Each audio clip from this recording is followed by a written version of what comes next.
नमस्कार, आप देख रहे हैं न्यूज इंडिया। आपके साथ मैं दीपिका सिंह। देखिए, एक बार फिर से गैस चैम्बर के तौर पर तब्दील होती जा रही है राजधानी दिल्ली। तो राजधानी की हवा में फिर जहर घुल रहा है। दिल्ली एनसीआर की हवा फिर से जहरीली हो रही है। बेहद खराब स्तर पर AQI लेवल है। दिल्ली का ओवरऑल AQI की बात करते हैं तो 309 आज दर्ज किया गया। दिल्ली के कई इलाकों में AQI 300 के पार पहुंच गया।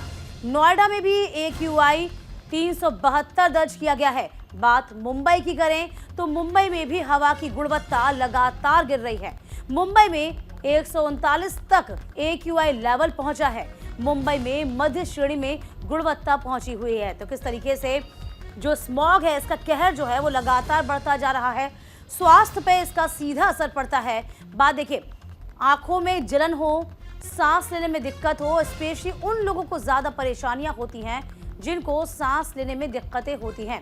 तो फिलहाल आपको बता दें कि विजिबिलिटी भी बेहद कम हो गई है, जैसे जैसे ठंड अपने शबाब पर पहुंचने की शुरुआत में है। और देखिए, उसी के साथ साथ हमेशा की तरह राजधानी की आबो हवा एक बार फिर से बिगड़ना शुरू हो गई है। ये जो आप धुंध देख रहे हैं, ये कोहरा नहीं है, ठंड का कोई इतना खास असर नहीं है, लेकिन स्मॉग इसे कह सकते हैं, इसे पर्यावरण का दूषण कह सकते हैं। किस तरीके से हवा जहरीली हो रही है। लगातार आपको बता दें कि बेहद खराब स्तर पर AQI लेवल पहुंच रहा है, जो सीधे सीधे आपकी सेहत के साथ खिलवाड़ है। हालांकि दिल्ली सरकार से रोकने के लिए तमाम प्रयास कर रही है, तमाम तरह के अभियान चला रखे हैं, लेकिन ये तमाम अभियान भी नाकाफी हैं। देखिए, राजधानी में दिल्ली हवा किस तरीके से जहरीली हो गई है, इसकी बानगी हम आपको दिखा रहे हैं। दिल्ली का जो ओवरऑल AQI है, आज भी 309 दर्ज हुआ है। देखिए, दिल्ली सुबह सुबह प्रदूषण की चादर से पूरी तरीके से ढकी हुई है। दिल्ली के कई इलाकों में AQI 300 के पार है। हम आपको लगातार ग्राफिक के जरिए समझा रहे हैं। 300 के पार AQI 309 बहुत खराब श्रेणी में है। नोएडा में प्रदूषण स्तर बहुत खराब श्रेणी में दर्ज हुआ। नोएडा में AQI लेवल 372 दर्ज किया गया है। बात गुरुग्राम की करते हैं तो देखिए, गुरुग्राम में भी आपको बता दें, जस का तस नज़ारा वही है। AQI जो है वह 221 है, जो कि खराब श्रेणी में ही आता है। तो लगातार तमाम प्रयास किए जा रहे हैं, बावजूद इसके जो AQI लेवल है वो लगातार गिरता जा रहा है। और देखिए, लगातार देखिए जो स्थितियां हैं वो डे टू डे और ख़राब होती जा रही हैं। हालांकि दिल्ली सरकार कई तरीके से इसमें मुहिम छेड़ी हुई है, चाहे रेड लाइट ऑन हो, व्हीकल ऑफ की बात हो, या फिर जो स्मॉग गन है उसकी बात हो, तमाम तरह के अभियान चलाए जा रहे हैं। और इसको लेकर सुप्रीम कोर्ट ने भी सख्त रुख अख्तियार किया था। आपको भी याद होगा, जो पराली जलती है दिल्ली के आसपास के क्षेत्रों में, दिल्ली के अंदर, उन तमाम चीज़ों पर भी रोक लगाई गई थी, जिसकी एक पहल ये थी, पूरी कोशिश ये थी कि जो लगातार प्रदूषण का स्तर बढ़ रहा है, कहीं ना कहीं उस पर रोकथाम हो। लेकिन जैसे जैसे सर्दियाँ बढ़ती जा रही हैं, ठंड दस्तक दे रही है, उसी के साथ साथ आपको बता दें, जो वायु की गुणवत्ता है उसमें खराबी दर्ज की जा रही है। चलिए, लगातार आपको बता रहे हैं किस तरीके से जो AQI लेवल है वो लगातार खराब होता जा रहा है, और ग्राफिक के जरिए लगातार आपको समझाने की हम कोशिश कर रहे हैं। AQI आज 309 दर्ज किया गया है। तो फिलहाल देखिए, अब ग्राफिक के जरिए भी हम आपको समझाएंगे कि स्थितियां किस तरीके से खराब होती जा रही है। देखिए, वो स्थितियां आप देखिए, हम आपको बता रहे हैं स्तर। देखिए, हम वो आपको मानक बता रहे हैं, कितने मानक पर क्या क्या स्थितियां होती हैं। यदि आप 0 से 50% AQI होता है तो वो अच्छी श्रेणी में, यानी कि ठीक ठाक स्थिति है, वो माना जाता है। 50 से 100 AQI होगा तो ये संतोषजनक, यानी कि आप अच्छी हवा में अभी भी सांस ले रहे हैं, आपको इससे कोई नुकसान नहीं होने वाला। लेकिन जैसे जैसे हम आगे बढ़ते हैं, 109 से 200 में आते हैं तो ये AQI जो है वो मीडियम रेंज में आ जाता है। तो ये एक मध्यम श्रेणी दर्ज हुई है। इसके अलावा आगे बढ़ते हुए 201 से 300 AQI जब आता है तो इसे हम एक खराब श्रेणी में गिनते हैं। इससे क्या होता है, आपकी आंखों पर असर होना शुरू होगा, आपके लंग्स पे असर होगा। इसके अलावा देखिए, जो आज की हम बात करें, जो आज दिल्ली का हाल है वो 301 से 400 है, यानी कि AQI बेहद खराब स्थिति में है। और यदि और गंभीर स्थिति की हम बात करते हैं तो 401 से 500 AQI पहुंचता है, यानी कि वो स्थिति सबसे ज़्यादा खतरनाक होती है। तो फिलहाल जो है, हम डे बाय डे प्रदूषण का लेवल कम नहीं हो रहा है, एक्यूआई कम नहीं हो रहा है, वो उल्टा और बढ़ता जा रहा है। इस बीच आपको बता दें कि सरकार तमाम प्रयास तो कर रही है कि कहीं ना कहीं आप इसमें भी अपना योगदान दें। शुभम पांडे मेरे साथ महाराष्ट्र से जुड़े हुए हैं और नमित मेरे संवाददाता इस वक्त दिल्ली से जुड़े हुए हैं, उनका रुख कर लेते हैं। नमित, आपके पास मैं आना चाहूंगी। देखिए, जैसे जैसे ठंड बढ़ती जा रही है उसी के साथ साथ देखिए कहीं ना कहीं वायु की गुणवत्ता में खराबी ही दर्ज की जा रही है। आज की यदि हम बात करते हैं तो 300 के ऊपर है एक्यूआई, जो बेहद खराब श्रेणी होती है। नमित, देखिए बिल्कुल राजधानी दिल्ली के अंदर अब लोगों को सांस लेने में काफी मुश्किलात हो रही हैं, क्योंकि की आवाज जो है वो पूरी तरीके से जहरीली हो गई है। निश्चित तौर पर आज दिल्ली के अंदर जो औसतन यानी कि एवरेज एक्यूआई लेवल है वो 309 दर्ज किया गया है। लेकिन ये सुबह 8 बजे का आंकड़ा था। अगर दिल्ली की बात करें, मौजूदा समय में जो हम देख पा रहे हैं, जो एवरेज एक्यूआई लेवल है वो 350 को क्रॉस कर गया। जहाँ पर इस वक्त मौजूद है आनंद विहार, जो कि सबसे ज्यादा एक्यूआई लेवल यहाँ पर रहता है। यहाँ पर फिलहाल एक्यूआई लेवल 360 हमें अभी दिखा रहा है। यानी कि जो नमित, आपकी आवाज स्पष्ट नहीं आ रही है, कोशिश कर रही हूं मैं आपसे वापस आने की, जरा ठीक करवाते हैं। जब तक हम शुभम का रुख कर लेते हैं। शुभम, देखिए दिल्ली अब अकेला ऐसा नहीं है जहां पर वायु गुणवत्ता खराब हो, मुंबई में भी स्थितियां अब बदहाल होती जा रही हैं। जरा मुंबई का आज का हाल आप बताइए, कितना स्मॉग इस वक्त, स्थिति क्या? बिल्कुल, देखिए दीपिका जी, दिल्ली के बाद अगर देश में दूसरा कोई सबसे बड़ा शहर है जहां पर एयर क्वालिटी इंडेक्स यानी हवा की गुणवत्ता खराब होती है, मुंबई शहर है। मुंबई में आज अगर एक्यूआई की बात करें तो 40 पार जो है वो पहुंच चुका है। उसके अलावा मुंबई में जो मुंबई बीएमसी है उन्होंने साफ तौर पर गाइडलाइन जारी किया है तमाम कंपनी। मुंबई में इस वक्त 6000 कंस्ट्रक्शन इस वक्त चल रहे हैं, तो उन्हें ये हिदायत की है कि आप जब कंस्ट्रक्शन का काम करें तो ये इसका बात का ध्यान रखें कि प्रदूषण ना हो, उससे मुंबई की हवा ना खराब हो। इसके अलावा जितने भी वाले इलाके हैं मुंबई शहर पर, वहां पर बीएमसी ने पानी का छिड़काव करना शुरू कर दिया ताकि मुंबई की जो हवा है वो खराब ना हो सके। लेकिन इसके बाद मुंबई सबसे बड़ा शहर माना जाता है मामले में, जैसे में तमाम हिदायतें महाराष्ट्र सरकार ने भी दिया है। महाराष्ट्र रखा है कि कैसे मुंबई हवा को और सुधारा जा सके। इसके अलावा देखिए मुंबई हो, पुणे, ठाणे हो, रायगढ़ हो, पालघर हो, यहाँ पर भी कंस्ट्रक्शन काम चलते रहते हैं। तो इससे में जो औद्योगिक इंडस्ट्री है वहां से प्रदूषण कम दिखते हैं, भी ध्यान रखा जाए, उसकी भी हिदायत दी गई है। कुल मिलाकर देखा जाए सरकार भी चिंतित नजर आ रही है, चाहे महाराष्ट्र की बात करें। नमित, आपका मैं रुख करती हूँ। देखिए, आज भी स्थिति बहुत खराब होती गई है। इसके अलावा देखा जाए बीते दिनों जिस तरीके से अभियान चलाया गया था, रेड लाइट ऑफ तो कहीं ना कहीं रेड लाइट ऑन तो गाड़ी ऑफ, ये अभियान चला। इसके अलावा हम देखें कई तरह के अभियान चलाए जा रहे हैं, लेकिन ऐसा लग रहा है कि वो तमाम अभियान नाकाफी साबित हो रहे हैं। नमित, देखिए दरअसल विंटर सेशन में दिल्ली की जो हवा है वो पूरी तरीके से जहरीली हो जाती है। और फिलहाल अगर हम बात करें तो दिल्ली का एक्यूआई लेवल, जिस बात की जानकारी आपने दी कि एवरेज एक्यूआई लेवल 309 दर्ज किया गया है, लेकिन वो सुबह 9 बजे का आंकड़ा था। इस वक्त जो हमारे पास जानकारी आ रही है, जहां पर इस वक्त हम मौजूद है आनंद विहार, यहाँ पर सबसे ज्यादा एक्यूआई लेवल होता है। 350 आनंद विहार का इस वक्त एक्यूआई लेवल है। और all over average AQI level की बात करें तो फिलहाल के आंकड़े 350 को पार कर गया है, यानी कि खराब श्रेणी में जो है, बेहद खराब श्रेणी में एक्यूआई लेवल दिल्ली का पहुंच चुका है। निश्चित तौर पर आने वाले समय में, क्योंकि त्योहारों का सीजन है, दिवाली से पहले ही अगर दिल्ली की हवा का ये हाल है तो दिवाली के बाद आप सोचिए कि एक्यूआई लेवल कहां जाकर रुकेगा। कई जगह हमने सुबह देखा था, जहांगीरपुरी के अंदर एक्यूआई लेवल 400 को भी क्रॉस कर गया था। सुबह आनंद विहार का एक्यूआई लेवल भी 400 के आसपास था। तो ऐसे में दिल्ली के अंदर जो लोग सुबह सुबह मॉर्निंग वॉक में निकलते हैं या फिर जो स्कूली बच्चे हैं, उनको काफी परेशानी हो रही है। हालांकि दिल्ली सरकार की तरफ से ग्रैब 2 जो है वो दिल्ली के अंदर लागू कर दिया गया है। ग्रैब 2 के अंदर कई पाबंदियां दिल्ली के अंदर लगाई गई हैं। इसके अलावा रेड लाइट ऑन गाड़ी ऑफ का अभियान चलाया गया। और आज दिन में थोड़ी देर बाद ही 11 बजे दिल्ली के पर्यावरण मंत्री गोपाल राय आईएसबीटी जाएंगे और वहां पर जितनी बाहर से डीजल वाली बसें आती हैं यानी कि जो बसें डीजल से चलती हैं, किन किन राज्यों से वो बसें आ रही हैं, उन पर निगरानी होगी। क्योंकि 1 तारीख के बाद दिल्ली के अंदर किसी भी प्रकार की डीजल बस चलाना जो है वो प्रतिबंधित होगा।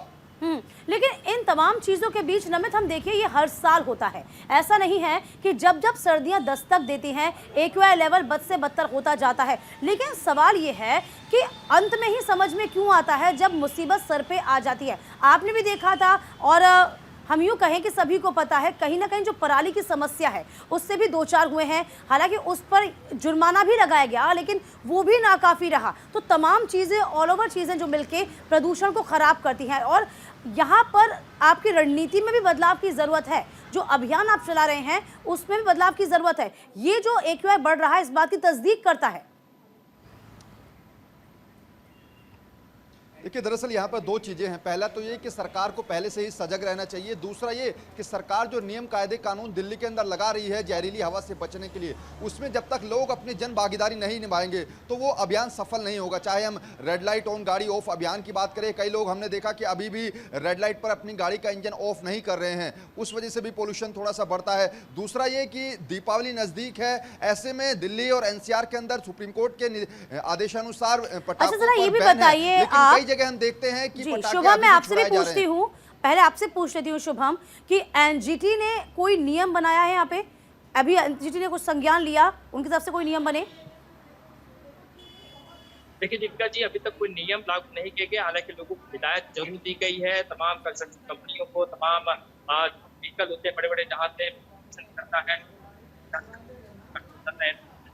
तो हिदायत दी गई है कि आप ज्यादा ज्यादा कम करें ताकि हवा खराब ना हो सके, क्योंकि मुंबई में हल्की से ठंड शुरू हो चुकी है दिन की तरह से। तो ऐसे में सुबह का वक्त सबसे ज्यादा खतरनाक होता है। सुबह ही इंडेक्स आता है, वो उसका जो अनुमान आता है सुबह के वक्त आता है, उसके बाद धूप निकलनी शुरू हो जाती है, तो ऐसे में पोल्यूशन का स्तर थोड़ा कम होने लगता है। तो ऐसे में अभी हिदायत दी जा रही है, लेकिन जब हालात बिगड़ने शुरू हो जाएंगे तो जाहिर सी बात है कोई न कोई कानून जो है वो या रूल्स जो है वो लाए जरूर जाएंगे सरकार की तरफ से, ताकि लोगों के स्वास्थ्य के साथ खिलवाड़ ना किया जा सके। बिल्कुल जाहिर सी बात है, स्वास्थ्य के साथ सीधे सीधे खिलवाड़ ही है।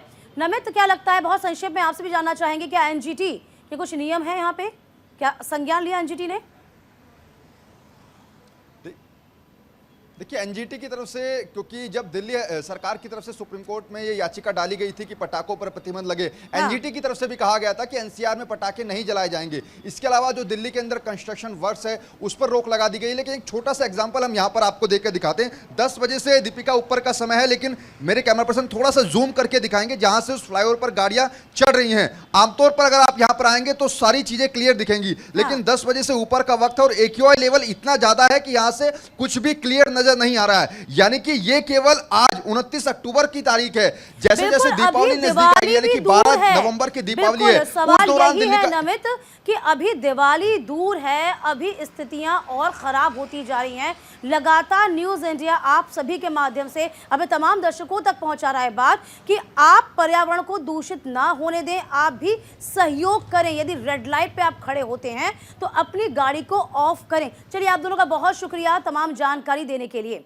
तो दिल्ली में हवा फिर से जहरीली हो रही है और ये सीधा असर आपके और हमारे ऊपर डाल रही है, दुष्प्रभाव पड़ रहे हैं। देखिए, सरकार अपना काम कर रही है, लेकिन आपको भी एक आम नागरिक होने के नाते, एक जिम्मेदार नागरिक होने के नाते अपनी सेहत का ख्याल रखना चाहिए, दूसरों की सेहत का ख्याल रखना चाहिए। उन तमाम चीज़ों को कतई ना करें जो सीधे सीधे वायु को खराब करते हैं, क्योंकि ये सभी कुछ आपके और हमारे लिए ही है। इधर बढ़ते हैं खबरों में आगे। दिल्ली में आज कांग्रेस स्क्रीनिंग कमेटी की बड़ी बैठक होगी। बैठक में राजस्थान चुनाव को लेकर चर्चा की जाएगी। चेयरमैन गौरव गोगोई की अध्यक्षता में बैठक होनी है, जिसमें CM गहलोत होंगे, सुखजिंदर सिंह रंधावा जो कि प्रभारी हैं वो मौजूद होंगे। शाम को 5 बजे ये स्क्रीनिंग कमेटी की बैठक होनी है। स्क्रीनिंग कमेटी की बैठक के बाद CEC की ये बैठक होगी और CEC की बैठक में प्रत्याशियों के नामों पर मुहर लगेगी और बैठक के बाद ये कहा जा रहा है कि चौथी लिस्ट आने की संभावना है। तो फिलहाल आपको बता दें कि दिल्ली में आज कांग्रेस की स्क्रीनिंग कमेटी की बैठक है, जो कि बेहद खास है। चूंकि बीजेपी की हम बात कर लें तो बीजेपी ने 76 सीटों पर मंथन तो पूरा कर लिया। अब कांग्रेस की लिस्ट का इंतजार किया जा रहा है। देखना यह होगा कि किस तरीके से अब सीटें जो हैं वहां कहीं ना कहीं कांग्रेस तय करेगी।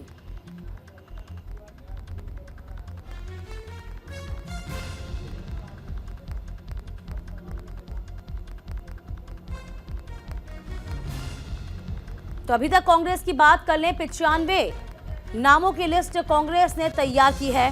3 लिस्ट अभी तक जारी कर दी गई है। कांग्रेस में भी झोटवाला, हवा महल, आमेर, बूंदी, कोटा की सीटों पर अभी मंथन चल रहा है।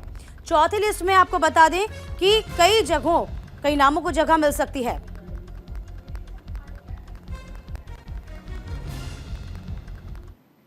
और तमाम जानकारी के साथ हमारे संवाददाता छवि अवस्थी इस पूरी खबर पर बनी हुई हैं। छवि, देखिए, आज स्क्रीनिंग कमेटी की बड़ी बैठक, चौथी लिस्ट का इंतजार, किन किन बातों का ध्यान रखा जाएगा इसमें भी? क्या इसमें भी सेफ साइड? छवि, निश्चित रूप से आज जो बैठक है काफी ज्यादा महत्वपूर्ण रहने वाली है राजस्थान के लिए, क्योंकि देखिए मैं आपको बताऊं, कल रात को जब मुख्यमंत्री अशोक गहलोत यहाँ से निकले मुख्यमंत्री आवास से, उस दौरान भी प्रतिनिधि मंडल उनके साथ था, जिसमें भीलवाड़ा से आए कुछ लोग थे, अन्य कुछ और लोग थे, अन्य जो टिकटार्थी हैं उनके जो कार्यकर्ता हैं वो शामिल थे, और वो मांग करने गए थे मुख्यमंत्री से कि जो उनके नेता हैं उनको टिकट दिया जाए, जिसमें मुख्य रूप से धीरज गुर्जर वहां मौजूद थे उस समय, और रंधावा मौजूद थे, मुख्यमंत्री अशोक गहलोत मौजूद थे। जो भीलवाड़ा से आए लोग थे उनको संबोधित भी किया मुख्यमंत्री गहलोत ने, और जब वो मांग कर रहे थे कि जो उनके नेता हैं उनको टिकट दिया जाए। इसके अलावा अब बात करें कि जब आज वहां बैठक होती है तो कई जो सीटें बची हैं जहां पर अब तक पेच फंसा हुआ है, जहां अब तक कांग्रेस फैसला नहीं ले पाई है, उनको लेकर डिस्कशन होना संभव है। बताया जा रहा है धर्मेंद्र राठौड़ भी उन्हीं के साथ गए हैं, मुख्यमंत्री गहलोत के साथ। अब देखिए, समझने की चीज ये है कि 3 है जिसमें धर्मेंद्र राठौड़, हाँ, धारीवाल है, ये तीनों वो लोग हैं। जब में एक राजस्थान में इंसिडेंट हुआ था उस दौरान तीनों ने, कहा जाता है कि तीनों ने बगावत की थी अपने आला कमान के लिए, हालांकि स्थिति उस समय कुछ और थी, और जिस तरह आरोप प्रत्यारोप का आपस में दौर रहा कांग्रेस में, तो जो दूसरा गुट था वो हमेशा कहता रहा कि इन्होंने जब आला कमान की कहीं ना कहीं उनसे सीधे टक्कर ली है तो ऐसे में इनको टिकट नहीं दिया जाना चाहिए, इसका विरोध हो रहा था। इसलिए अभी तक उन 3 सीटों पर किसी भी तरह का कोई नाम नहीं आया है, और कहा जा रहा था, लगातार जिस तरह के प्रयास लगाए जा रहे थे कि इस बार संभव है कि इनमें से किसी न किसी के, जैसे महेश जोशी है, संभव है कि उनको टिकट ना मिले, और इस तरह के कयास चल रहे थे। लेकिन देखिए, समझने की चीज ये है कि आज कहीं ना कहीं बड़े फैसले हो सकते हैं, और यही वजह है कि मुख्यमंत्री गहलोत दिल्ली में है, और यही वजह है कि वो जो नेता है लगातार जिनको टिकट चाहिए, जिनको उम्मीद है कि उन्हें अभी भी टिकट मिल सकता है, वो अपना पुरजोर कहीं ना कहीं जोर लगा रहे हैं। किस फॉर्मूले को यहाँ पे अपनाया जा रहा है? चूंकि कहा यह भी जा रहा है कि पहले पार्टी कहीं ना कहीं उन दावेदारों की संख्या कम है उन पर विचार मंथन करेगी, उनका नाम सामने लाएगी। इसके अलावा हम देखें कई जो सीटें हैं उसमें जोरदार विरोध जारी है, और पार्टी ये चाहेगी कि विरोध कम से कम हो, हालांकि ये तो कम ही देखने को मिल रहा है, दबे स्वर में ही सही आवाज तो उठ रही है। अब यहाँ पर चौथे लिस्ट में क्या सेफ साइड, जो मैं पहले भी जिक्र किया था, वो सेफ साइड लेके रखने की कोशिश की जाएगी पार्टी की ओर से?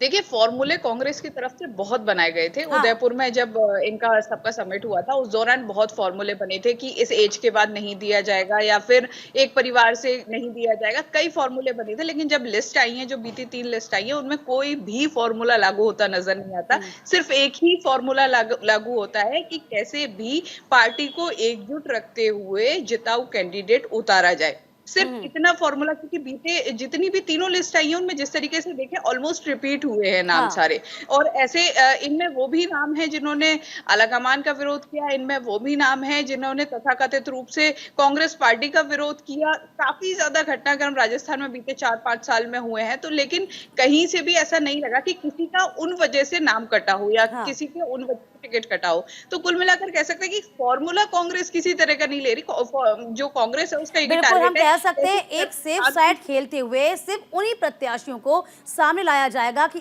किसी कीमत पर सिर्फ आपको जिताना है। बहुत शुक्रिया छवि, आपका तमाम जानकारी देने के लिए। इधर बढ़ते हैं आगे, बात पंजाब की करते हैं। पंजाब के रूपनगर में रोंगटे खड़े कर देने वाला वीडियो सामने आया। वीडियो में बुजुर्ग महिला के साथ बेरहमी से पिटाई हो रही है, महिला के साथ अमानवीय व्यवहार हो रहा है। कोई नहीं कर रहा बल्कि उसका ये सगा बेटा करता है। बेटा, पोता, बहू तीनों मिलकर इस बुजुर्ग महिला को मार रहे हैं, अत्याचार कर रहे हैं। इसका वीडियो आपको बता दें कि सोशल मीडिया पर ये वीडियो वायरल हो रहा है। इसे आप भी देखेंगे तो आपके भी रोंगटे खड़े हो जाएंगे। हालांकि हमें इस वीडियो को ब्लर करना पड़ रहा है, आपको सीधे सीधे हम नहीं दिखा सकते, लेकिन आप ये समझ पा रहे होंगे इस वीडियो के माध्यम से कैसे यहाँ बेटा अपनी बुजुर्ग महिला की बेरहमी से पिटाई कर रहा है। तो फिलहाल देखिए तस्वीर, ये कलयुग की तस्वीर जहाँ बेटे ने मां पर अत्याचार किए। पंजाब के रूपनगर का ये वीडियो है जो आपके रोंगटे खड़े कर देगा। एक बुजुर्ग माँ को उसके घर वाले कैसे मार रहे हैं, पीट रहे हैं, ये वीडियो ज़रा देखिए। हालांकि हमें ये वीडियो ब्लर करना पड़ रहा है, बालों को खींचा जा रहा है, झिंझोड़ा जा रहा है। और देखिए ये किसके साथ किया जा रहा है, उसकी अपनी माँ के साथ। तो बेटा, पोता, बहू तीनों मिल रहे हैं। फिलहाल जो तस्वीर नजर आ रही है, जो वीडियो दिख रहे हैं, कैसे एक वीडियो में बेटा अपनी माँ को झिंझोड़ रहा है, बहू वहीं बैठे बैठे सब कुछ देख रही है, लेकिन कोई कुछ नहीं कह रहा।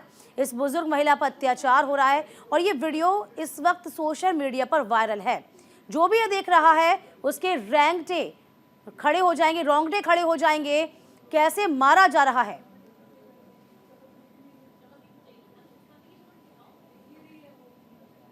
तो लगातार आपको बता रहे हैं उनके सगा बेटा ये अत्याचार का। देखिए अब वो तस्वीर हम आपको दिखा रहे हैं जहां पर इस महिला का इलाज कराने के लिए लाया गया, पूछताछ उनसे की गई है। बदहवास ये महिला इस वक्त नजर आ रही है। एक तो मारा गया और ऊपर से देखिए भावनात्मक रूप से भी ये टूट चुकी होंगी, क्योंकि अपने बेटे ने ही इनको झिंझोड़ कर मारा है। कलयुग की तस्वीर है ये, जहां एक माँ अपने ही बेटे से इस कदर, देखिए किस तरीके से उनका बिस्तर भी गीला कर दिया जाता है। उनको देखिए परेशान करने के तरीके देखिए आप, ये कैसे परेशान किया जाता है। ये तस्वीर देखिए आप, पानी बेड पे फैला दिया जाता है, ठीक है। इसके बाद उनको पीटा जाता है, मारा जाता है, कहीं उनको सुकून नहीं लेने दिया जाता। देखिए लगातार तस्वीरें आपको दहला देंगी कि उनका बेटा ही उनके साथ इस तरह का सलूक कर रहा है, झिंझोड़ रहा है, मार रहा है। और देखिए आप, और तस्वीर आपको दूसरी तस्वीर भी हमने दिखाई थी, किस तरीके से बदहवास वो महिला, बुजुर्ग महिला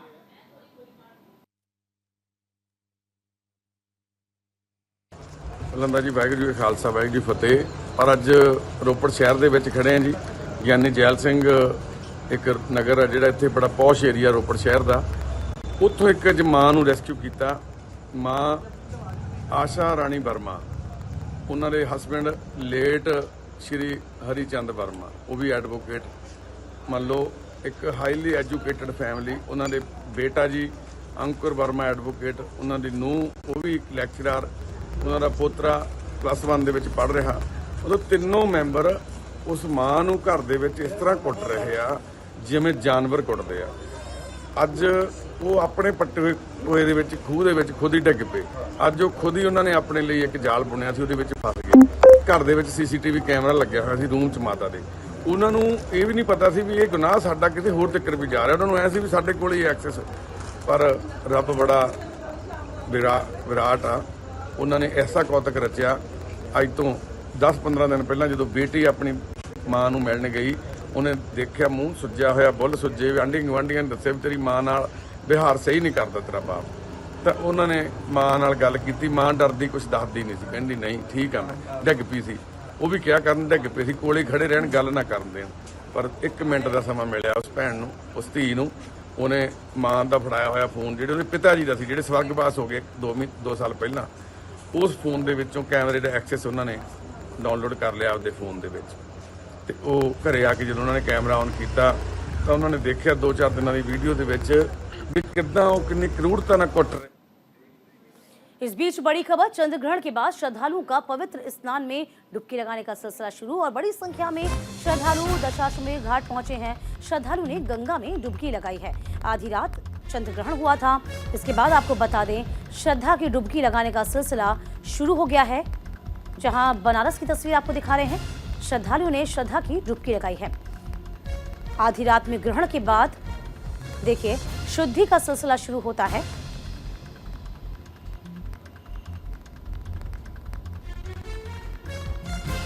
दशाश्वमेध घाट पहुंचे हुए हैं लोग, श्रद्धालु, जहां गंगा में डुबकी लगाई है। तो आधी रात में चंद्र ग्रहण लगा था और उसके बाद मान्यता है कि पवित्र जगह जाकर, पवित्र नदियों में जाकर स्नान किया जाता है और इसी क्रम में श्रद्धालु बड़ी संख्या में घाटों पर पहुंच रहे हैं। और इसी के साथ इस बुलेटिन में अभी के लिए बस इतना ही।